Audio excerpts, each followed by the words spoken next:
너희는 마음과 뜻을 바쳐서 너희 하나님 여호와를 구하라. 하나님께로부터 주어진 무엇을 바라보지 말고 그 모든 것들을 주신 하나님을 구하라는 거예요.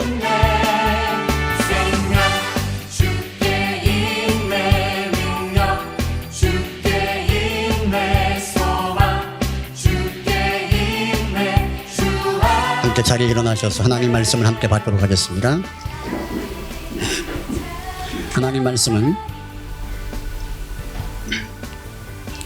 요한일서 11장 23절로 21절로 23절 시편 105편 4절의 말씀을 우리 말씀을 교독을 합니다. 마르다가 예수께 여짜오되 주께서 여기 계셨다면 내 오라비가 죽지 아니하였겠나이다. 그러나 나는 이제도 주께서 무엇이든지 하나님께 구하시는 것을 하나님이 주실 줄 아나이다.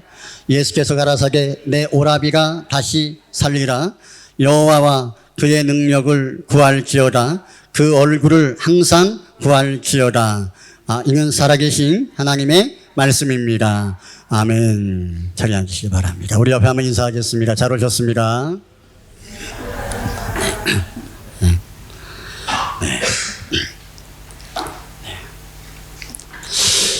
오늘 예배하는 저와 여러분들을 우리 하나님께서 사랑하시는 줄을 믿습니다.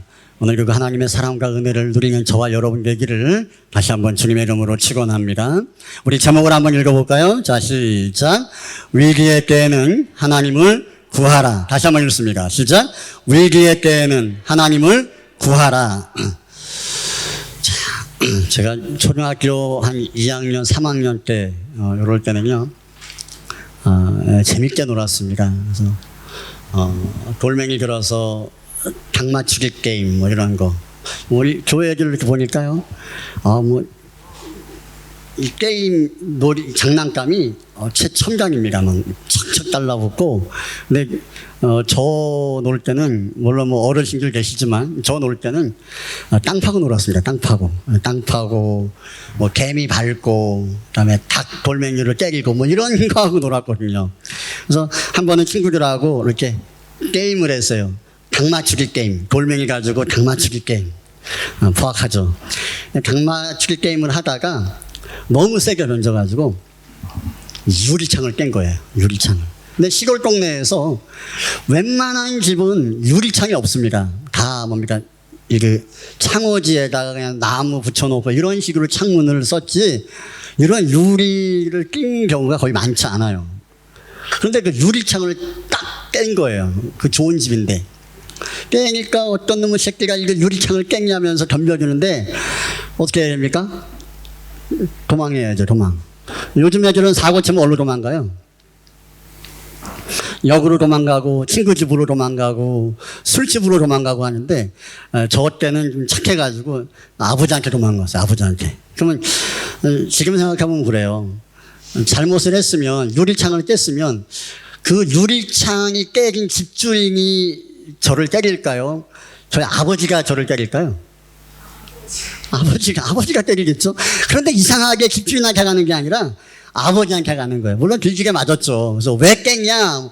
실수였다라고 말을 할 수 없는 게 돌멩이를 들어서 다 때리다가 유리창을 깬 거기 때문에 이게 어떻게 용서받을 수 없는 큰 죄를 진 거죠. 근데 큰 죄를 질 때 짓고 나서 아버지께로 막 달려갔어요.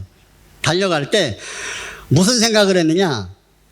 아무 생각도 안 했습니다. 일단 피하고 보자. 저 유리값이 얼마일까? 우리 아버지가 과연 저 유리값을 물어낼 수 있을까? 이런 생각을 전혀 하지 않았습니다. 일단 도망하고 보는 거예요. 누구에게? 아버지께. 도망하고 나서 보니까 시간이 지나 보니까 다 정리되고 다 해결되어 있더라라는 거예요. 여러분 이 신앙도 그런 것 같아요. 저와 여러분들이 이 땅을 살아가면서 문제를 만나거나 또 어려운 일을 만날 때가 있습니다. 근데 문제를 만나고 어려운 일을 만날 때 이상하게 하나님의 사람들이 쓸데없는 대로 우리의 발걸음을 걸려 사람을 찾아가고 조건을 찾아가고 나를 도와줄 수 있는 환경을 찾아가고 여러분 그런 모습이 아니라 하나님 아버지께 나아가는 은혜가 있기를 주님의 이름으로 축원합니다.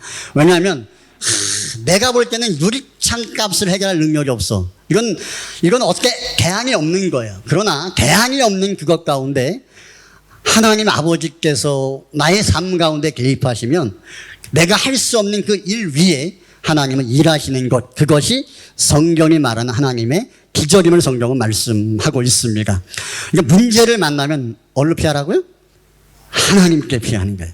그래서 우리가 문제를 만나거나 어려움이 생기면 저와 여러분이 하나님께 기도합니다. 기도할 때 무슨 기도를 합니까? 어떻게 기도합니까? 하나님 도와주세요. 해결해 주세요. 열어주세요. 나에게 물질을 주세요. 우리가 이런 식으로 기도를 하죠. 근데 그것은 하나님을 통해서 주어지는 것들을 구하는 것이죠. 이것이 우리가 일반적으로 기도하는 겁니다. 문제를 만날 때 우리가 힘들어하는 것들을 하나님께 도움을 구할 때 하나님께로 말미암는 그 응답을 구하는 것, 그것이 우리가 생각하는 기도죠. 그것은 우리가 하나님께 구한다라고 말하는 겁니다. 그러나 오늘 이 말씀을 통해서 저와 여러분이 생각해 보기를 원하는 것은 하나님께 구해서 하나님께로부터 주어지는 응답이 아니라 그 응답을 주시는 하나님을 구하는 은혜가 저와 여러분 가운데 있어지기를 축원합니다. 하나님으로 말미암아 주어지는 것으로 인하여서 우리가 기뻐하는 것보다 그것을 주시는 하나님이 우리의 삶의 문제 가운데 계시면 그 하나님이 우리 안에 우리의 삶의 전부가 되심을 저와 여러분이 믿으시기를 주님의 이름으로 축원합니다. 우리가 삶을 살다 보면 적은 문제를 만나고 또 문제 가운데 낙담할 때가 있습니다. 그런 문제들은 우리가 기도할 수 있습니다. 그러나 우리가 숨이 안 쉬어지지 않는 절망스러운 문제가 우리 가운데 커질 때가 있어요. 다시 말하면 어떻게 할 수 없는 것, 내 힘으로 해결할 수 없는 것, 그때는 기도가 나와요, 안 나와요? 나옵니까? 안 나옵니까? 대부분 안 나옵니다. 왜 안 나오는지 압니까? 너무 커서 안 나오는 것 같은데 본질적으로 보면 적은 문제도 기도하지 않는데 주기도문에서 보면 일용할 양식 가지고 주님은 구하라. 여러분 먹고 사는 문제 힘드신 분 있습니까? 난 하루에 한 끼만 먹고 산다. 뭐 그런 분 없지 않습니까? 이 성경은 하루에 한 끼 먹는 거, 밥 한 끼 먹는 것 가지고 너 내게 구해라고 이야기를 합니다. 작은 문제도 구하라고 말씀을 하시는데 주님은 우리가 감당할 수 없는 큰 문제를 만나는 것도 하나님께 구하라고 말합니다. 근데 그 우리가 문제를 만날 때 이 문제를 내가 감당할 수 없는 문제를 만날 때 대부분의 그리스도인들은 멈춰섭니다.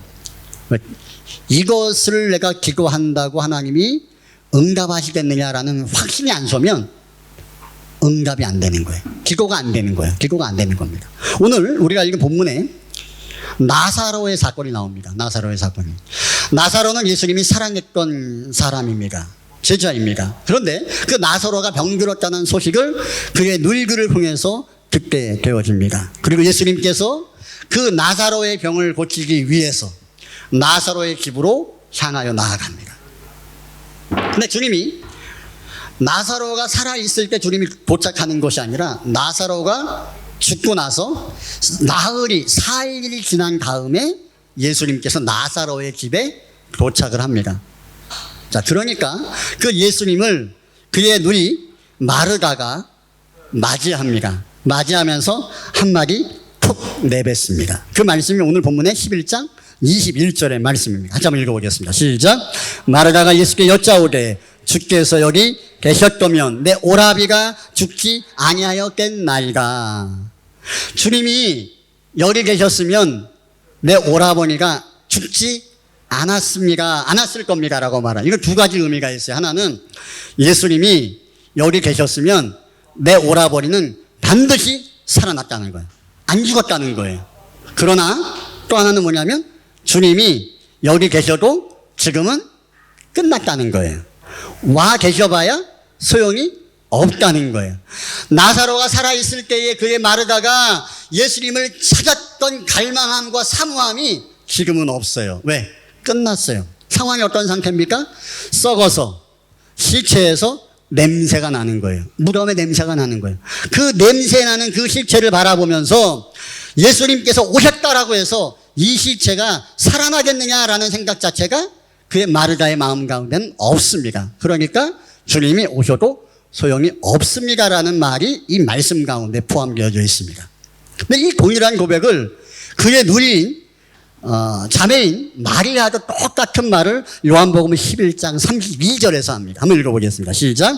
마리아가 예수께서 계신 곳에서 와서 보고 그 발 앞에 엎드려 가로되 주께서 여기 계셨다면 내 오라비가 죽지 아니하였겠나이다 하더라. 똑같은 말을 해요.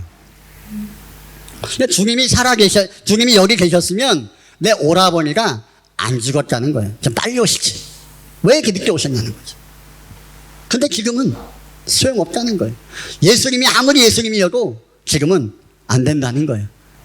죽은 지 하루만 됐어도 내가 뭐 믿어보겠는데 이게 4일이나 지났는데 안 된다는 거예요. 냄새가 안 나고 썩은 냄새 썩지 않았으면 내가 좀 주님께 내가 이어보겠는데 지금은 끝났다는 거예요. 그 마음을 갖고 원망 비슷한 마음을 가지고 예수님을 맞이하게 됩니다. 그러나 모든 사람들이 끝났다라고 말하고 객관적으로 현실적으로 끝난 그 상황인 것은 분명한 팩트가 맞습니다. 그러나 우리가 늘 말하는, 우리가 늘 원망하는, 우리가 늘 탄식하는 여기까지입니다 주님, 더 이상은 안 됩니다 라고 말하는 그 상황 가운데 중요한 것은 주님이 거기 와 계셨다라는 거예요. 주님이 와 계십니까? 어떤 일이 일어납니까? 죽은 나사로가 살아나는 역사를 오늘 성경은 우리에게 말씀합니다. 이것을 우리가 뭐라고 말합니까? 하나님의 기적이다라고 우리가 말하는 겁니다. 우리가 깨달아야 될 것은요, 우리가 어떤 문제 가운데 우리가 있든지 간에 때로는 우리가 절망하고 낙심하여 우리의 절망선 가운데 놓여서 끝났다라고 여기는 그 순간에 따라합니다. 주님이 거기 계시면 됩니다. 이것을 우리에게 말씀하는 것이 하나님의 말씀인 줄을 믿습니다. 마가복음 4장에 보면 예수님께서 배를 타고 갑니다. 제자들과 함께 배를 타고 갑니다. 가다 보니까 큰 풍랑이 일어납니다. 큰 풍랑이 일어나는데 그 예수님의 제자들 가운데 적지 않은 무리수가 출신이 어디 출신입니까? 어부 출신이에요. 전문 백군입니까? 바닷꾼들이에요. 그런데 그들이 볼 때 풍랑을 만났을 때 두려워 떨었다라고 말합니다. 이 말은 자신들의 힘과 역량으로 그 풍랑을 감당할 수 없는 이들은 절망선 가운데 놓인 것입니다. 그 풍랑 가운데서 이들이 주님을 깨웁니다. 주님, 지금 한가롭게 누워 주무실 때가 아닙니다. 우리가 죽게 되었습니다. 여러분, 뱃사공이 안 되는 거를 예수님이 무슨 수로 해결합니까, 여러분? 예수님의 직업은 뭐예요? 목수예요. 목수하고 바다하고는 아무 상관이 없어요. 근데 전문 백군들이 예수님을 깨웁니다. 왜 깨워요? 풍랑이 일어난다는 거야. 이 참 이상한 상황이 벌어지죠? 그 상황 가운데 주님을 깨울 때 주님이 배에 계신 줄을 알고 주님을 깨우고 주님이 그 길을 향하여 바다를 향하여 명령하십니다. 마가복음 4장 39절 시작.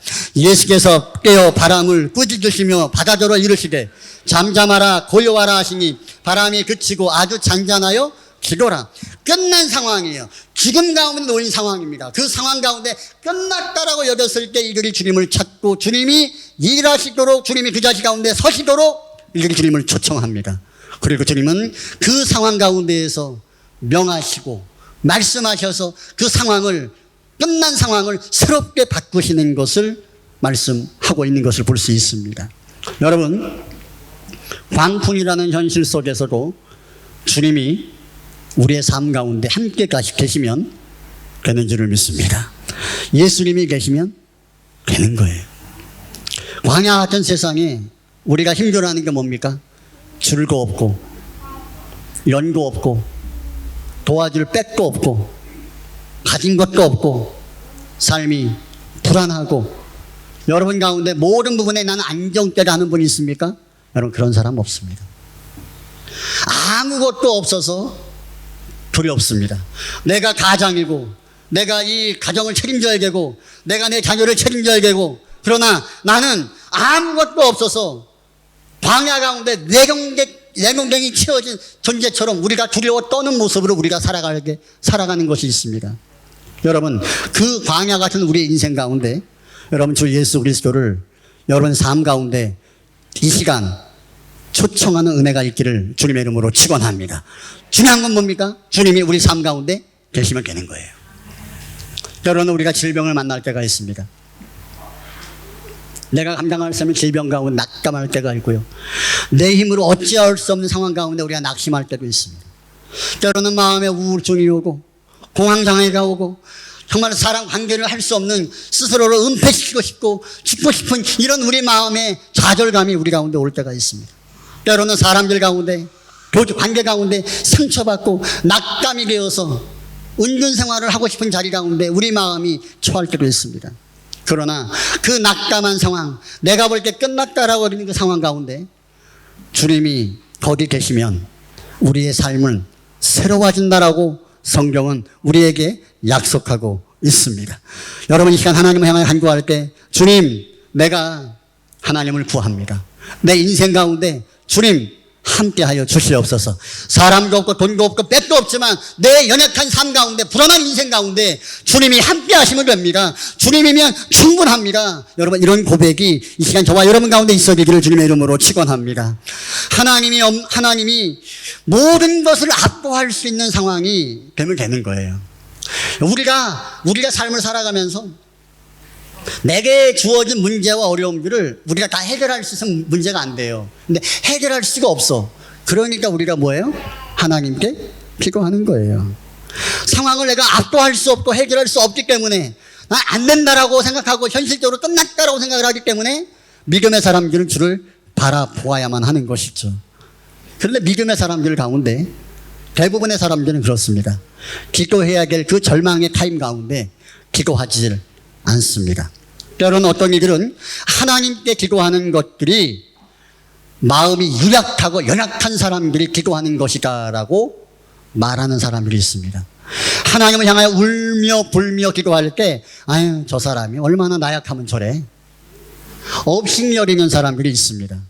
여러분 그러나 기도는 하나님의 힘이 나타나는 통로가 됨을 여러분 믿으시기 바랍니다. 영적인 것이건 영적인 매인 것이건 죄악된 것이건 우리 마음의 심령의 질병이건 육체의 질병이건 삶의 문제이건 여러분 그 문제 가운데 그 연약함 가운데 하나님을 향하여 기도하는 그 기도는 우리의 연약함을 고백하는 것과 동시에 하나님의 강력한 능력이 우리의 삶 가운데 개입하는 통로가 된다는 것입니다. 이것을 아는 사람들은요 기도가 뭐예요?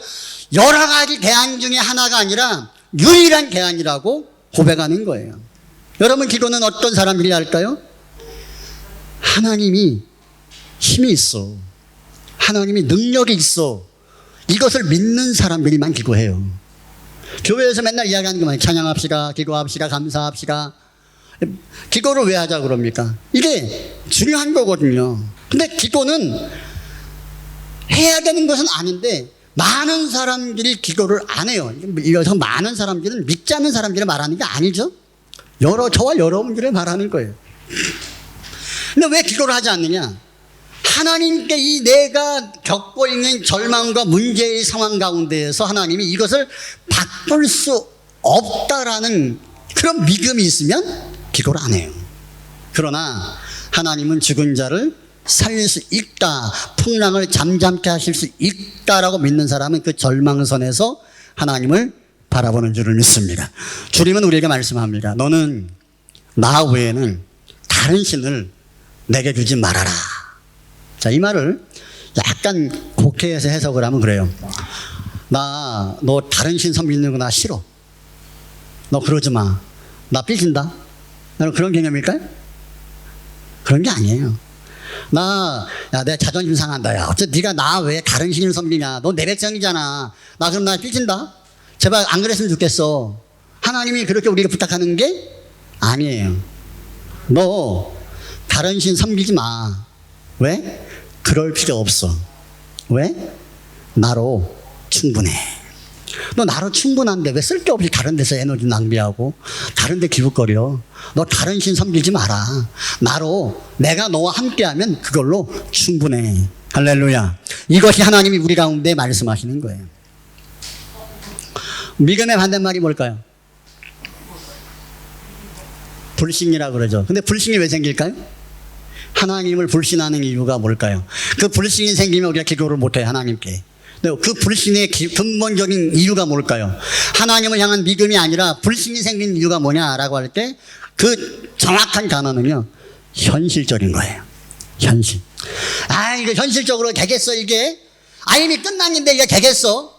아이고, 끝났어. 기도한다고 된다. 아이고, 안 돼. 그게 우리가 자주 하는 말이에요.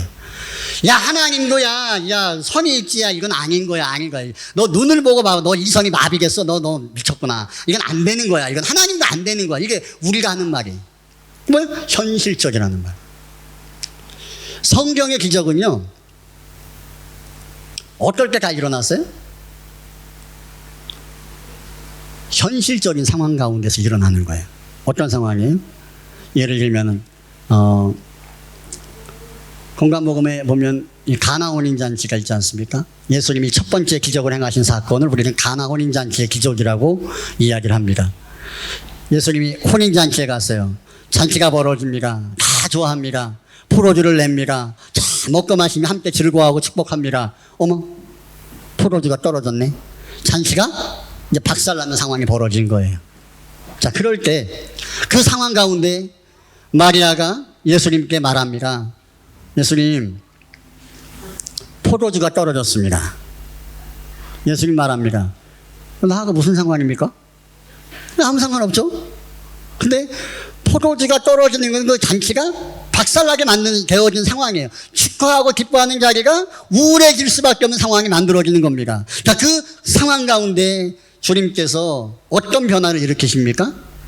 물을 포도주로 바꾸어서 처음 나온 포도주보다 훨씬 더 좋은 포도주를 사람들에게 주었다라고 말합니다. 이것이 가나 혼인잔치의 기적인 거예요. 여러분, 하나님께서 물이 포도주가 되는 것, 아니 그 이전에 뭐예요? 포도주가 떨어지는 것, 끝난 거예요. 끝난 거. 잔치의 판을 바꿀 수가 없어요. 레크레이션 강사가 와도 판은 떼져버린 거예요. 끝난 거야. 끝난 그 상황 가운데 뭐예요? 주님께서 판을 바꿔버립니다. 물을 포도주로 바꿔버려요. 이게 뭐라고 해요? 이것을 우리는 기적이다라고 이야기해요. 근데 하나님을 믿지 않는 불신하는 사람들은 뭡니까? 현실을 봅니다. 객관적으로 봅니다. 아, 포도주가 떨어졌구나. 아, 끝났구나. 아, 이제 망했구나. 집에 가자. 그게 끝이에요. 그러나 그 자리에서 끝이 아니라 주님은 뭔가 하실 수 있겠지. 주님을 향하여 나아가며 요청할 때 주님이 그 기적을 행하심으로 말미암아 판을 바꿔버리신다는 것이죠. 안진뱅이가 일어나고 소동이 일어나는 거 현실적으로 보면 뭡니까? 말도 안 되는 거예요. 어떻게 날 때부터 소동된 사람이 눈을 뜹니까? 날 때부터 안진뱅이가 어떻게 일어납니까? 말도 안 되는 것이죠. 현실적으로 안 되는 것이죠. 될 수가 없는 것이죠. 되어지면 안 되는 겁니다. 그러나 주님이 그들 가운데 찾아가셔서 그들을 만나주시고 그들과 함께 할 때 안진뱅이가 일어나고 병든자가 고침받는 역사를 성경은 기적이라고 우리에게 말씀하고 있는 거예요. 우리의 삶 가운데 하나님 도와주세요. 이거 주시고 이거 주시고 이거 주세요. 여러분, 그런 기도를 뛰어넘어서 그 모든 것들을 주실 수 있는 하나님이 우리의 절망선 가운데 주님이 함께 하시기를 간구하는 은혜가 저와 여러분 가운데 있어지기를 주님의 이름으로 축원합니다. 따라합니다. 주님이 계시면 됩니다. 요걸 믿는 사람들은 현실을 뛰어넘어 기도하고, 기도하는 사람들은 하나님의 기적을 보는 역사를 지금 이 시대 가운데 하나님은 행하시는 줄을 믿습니다. 안 된다고 말하면 안 되는 거예요. 근데 된다고 하는 사람들에게 하나님은 동일하게 지금도 역사하는 것을 여러분 믿으시길 바랍니다. 저는 제 삶을 이렇게 돌아보면요, 누구나가 이민자의 삶을 살아가는 것들은 어려운 거죠. 힘든 것이죠. 그래서 지난날의 삶을 물어보면 다 힘들었다, 다 어려웠다라고 말하지 않는 사람이 없습니다. 그러나 감사한 것은 누구나가 힘든 삶을 살아갔을 그때에 믿음의 사람으로서 감사한 것은 그 힘든 삶의 여정 가운데에서 하나님이 함께 계셨다라는 것들이 나타나지고 드러나지고 확증되어지고 경험한 것들 자체가 그리스도인들에게는 은혜다라는 생각을 가지게 됩니다. 제가 한 12년 전에 맞나요? 12년 전에 우리가 호주에 왔습니다. 호주에 와서 저는 마음을 먹고 왔습니다. 다 호주에 오면 나는 타일을 한다. 그리고 그걸 결정한 이유 중에 두 가지가 있습니다. 하나는 낮에는 일하고 밤에 6시 이후에는 책상 머리에 앉아 있을 수 있다. 10시, 11시까지 앉아 있으면 예배 사역 감당할 수 있다. 또 하나는 언제나 계모돈 아니라 발전할 수 있다. 성장할 수 있다. 내일도 할 수 있다. 그리고 어느 시점이 되면 그 시간을 하나님 앞에 내어드릴 수 있다. 그리고 손 벌리지 않아도 된다. 그 생각을 가지고 타일을 시작하는데 처음 하루 일당이 얼마였냐면은 130불. 우리 4인 가족이 와서 집을 하나 얻었어요. 렌트비가 얼마냐면 595? 500, 아침에 600이라고 하는데 595불이었어요. 근데 일주일 제가 5.5일 정도 신나게 일을 하면 한 700불 안 되게 제가 돈을 법니다. 그러면 돈을 딱 가지고 오면 집사람이 헌금을 딱 띱니다. 11조 70불, 감사헌금 50불, 선기헌금 50불, 주정헌금 애들 이름으로 띄고 그러면 150서 200 나가요. 헌금만. 얼마 남아요? 500 남아요. 렌트비 돼야 안 돼요. 렌트비 안 됩니다. 생활비는, 교통비는, 전기세는 안 됩니다. 그래서 제 집사람한테 한번 신경질을 내면서 말했어요. 여보, 헌금 좀 줄이자. 근데 생각해보니까 줄여도 돼야 안 돼요? 줄여도 안 돼요. 현실적으로는 불가능한 거예요. 말도 안 되는 거예요. 그럼 가지고 있는 돈은 많았냐? 주머니에 100불도 없었던, 200불도 없었던 적이 있었어요. 그런 과정을 겪었어요. 그러면서도 내가 우리 가정이 하나님께 예배드리고 하나님을 섬기고 물질로 섬기는 일에 다 하면서도 그런 기도를 했습니다. 하나님, 내가 돈도 없고 이거 언젠가는 내가 파산할 구조인데 하나님, 내 인생 가운데 우리 가정 가운데 주님이 함께 하시면 됩니다. 내가 솔직히 어떤 기도를 할지 모르겠더라고. 하나님 돈을 주세요. 그럼 얼마를 달라고 기도해야 돼요? 채워주세요. 그럼 얼마나 채워달라고 기도를 해야 돼요? 기도가 안 나와요. 보통 하나님이 억 단위로 주시면 감사하겠는데 억 단위 달라고 기도가 안 나오더라고. 그건 안 주실 것 같더라고. 그래서 뭐라고 기도했냐? 하나님, 내 인생 가운데 우리 가정 가운데 하나님 함께 하시는 줄을 믿습니다. 함께 하시면 됩니다. 돌아보니까요, 어머, 여기까지 살아있네. 이게 하나님의 은혜예요, 은혜. 계산으로 따지고 현실적으로 계산하면요, 답이 안 나와요. 근데 어떻게 살았나는 몰라요. 그러나 결과적으로는 뭐요? 하나님이 함께 하시면 된다라는 것을 삶 가운데에서 깨달았던 것, 그것을 확신하고 그 하나님을 바라볼 수 있는 것, 이것이 우리 가정 가운데 은혜이고 축복이다라고 믿습니다. 여러분, 사탄 마귀는요, 우리로 하여금 하나님을 묵상하는 것이 아니라, 하나님을 바라보도록 하는 것이 아니라 현실을 묵상하게 만들어요. 현실. 하나님, 돈이 얼마 없네요. 돈 나갈 게 이건데요. 애들 학비도 내야 되는데요. 소망이 없네요. 우울하네요. 힘드네요. 낙심이 되네요. 확 죽어버릴까요? 돌아갈까요? 모르겠어요. 그 현실을 바라보는 순간 뭐예요? 믿음이 없어져. 우울해지는 거예요. 결론은 뭐예요? 안 된다라는 거예요. 안 된다라는 거예요. 현실이 크게 보이는 순간 우리는 너나 할 것 없이 절망하게 될 수밖에 없다라는 거예요. 그러나 현실을 보는 것이 아니라 현실 가운데 계시는 하나님을 바라보는 은혜가 있기를 축원합니다. 그러면 그 현실 가운데 낙담하지 않고 좌절하지 않고 우리는 하나님이 우리들을 일으켜 세우실 줄을 믿습니다. 역대하 14장에 보면 이스라엘 그 아사 시대에 구스 사람이 쳐들어 옵니다. 이제 쳐들어 올 때 이스라엘의 군대가 몇 명이었냐면 한 58만 명 정도 됐어요. 58만 명. 많죠? 그런데 이 구스 사람들은 몇 명이냐면 사람 머리수만 100만이에요. 100만. 구약 시대에는 총칼로 싸워요? 머리수로 싸워요? 머리수로 싸우는 거예요. 머리수로. 그리고 병거, 그러니까 지금으로 말하면 이 미사일 같은 게 한 300개. 그 미사일 300개 정도면 그 당시 병거라는 그 무기는요, 웬만한 수만의 군사들을 단번에 쓸어버릴 수 있는 강력한 무기입니다.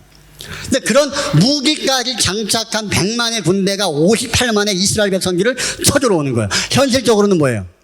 끝난 거예요. 망하는 거예요. 사람들은 낙심합니다. 끝났다라고 원망합니다. 하나님을 믿어봐야 소용없다라고 원망하고 하나님을 떠나갑니다. 내가 하나님을 믿은 결과가 이것이냐라고 믿는 사람들이 이스라엘 백성들이 원망합니다. 그때에 아사가 하나님께 기도합니다. 역대하 14장 11절의 말씀입니다. 시작. 아사가 그의 하나님 여호와께 부르짖어 이르되 여호와여 힘이 강한 자와 약한 자 사이에 주밖에 도와줄 이가 없사오니 우리 하나님 여호와여 우리를 도우소서. 우리가 주를 의지하오며 주의 이름을 의탁하옵고 이 많은 무리를 치러 왔나이다. 여호와여 주는 우리의 하나님이시오니 원하건대 사람이 주를 이기지 못하게 하옵소서 하였더니, 기도의 내용이 뭡니까? 하나님이 현실적으로 나를 도와줄 사람이 없다는 거예요. 이길 방법이 없다는 거예요. 끝난 상황이라는 거예요. 그러나 이 전쟁 가운데 정말 힘의 강력한 주권자가 누구인가를 하나님 보여주시옵소서. 하나님 이 싸움의 주관자가, 승리자가 누구인지 하나님 이 전쟁을 통하여 하나님의 영광과 이름이 드러나기를 원합니다. 이 전쟁 가운데 하나님이 우리와 함께 하시기를 원합니다 라는 기도를 지금 아사가 하나님께 간구하는 겁니다. 결과는요, 하나님의 임재와 하나님의 함께함을 구했던 아사와 그 이스라엘 가운데 하나님이 어떤 일을 행하십니까? 역대하 14장 12절의 말씀 시작. 여호와께서 구스 사람들을 아사와 유다 사람들 앞에서 치시니 구스 사람들이 도망하는지라. 하나님이 대신하여 그 절망선에서 구스 사람들과 싸우신 줄을 믿습니다. 그리고 끝난 그 상황을 바꾸어서 그들을 살리시는 것을 성경은 우리에게 말씀합니다. 이것이 하나님이 기적인 거예요. 여러분, 문제와 현실을 그만 보세요. 우울해져요. 남들과 비교하면서 안 되는 거, 내 한계 그만 바라보세요. 바라본다고 답도 안 나와요. 우울해집니다. 낙심해집니다. 믿음이 무너집니다. 도망가고 싶습니다. 죽고 싶습니다. 그때 하나님을 바라보는 은혜가 있기를 축원합니다. 하나님이 나의 삶 가운데 함께하여 주옵소서. 주님, 그것으로 충분합니다. 문제는 우리가 하나님의 얼굴을 구하지 않는다는 거예요. 자꾸 하나님을 내 수준에서 하나님을 자꾸 생각해. 이건 안 될 거야. 이건 하나님과 안 되지. 그러니까 기도하지 않아요.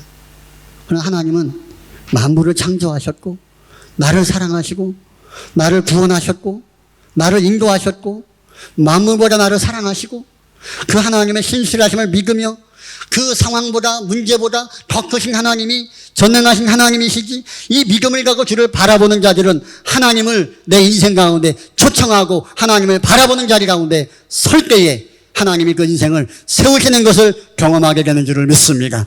역대상 22장 19절의 말씀을 읽고 마치겠습니다. 시작. 이제 너희는 마음과 뜻을 바쳐서 너희 하나님 여호와를 구하라. 할렐루야. 너희는 마음과 뜻을 바쳐서 너희 하나님 여호와를 구하라. 하나님께로부터 주어진 무엇을 바라보지 말고 그 모든 것들을 주신 하나님을 구하라는 거예요. 따라합니다. 하나님이 내 인생 가운데 함께 하시면 됩니다.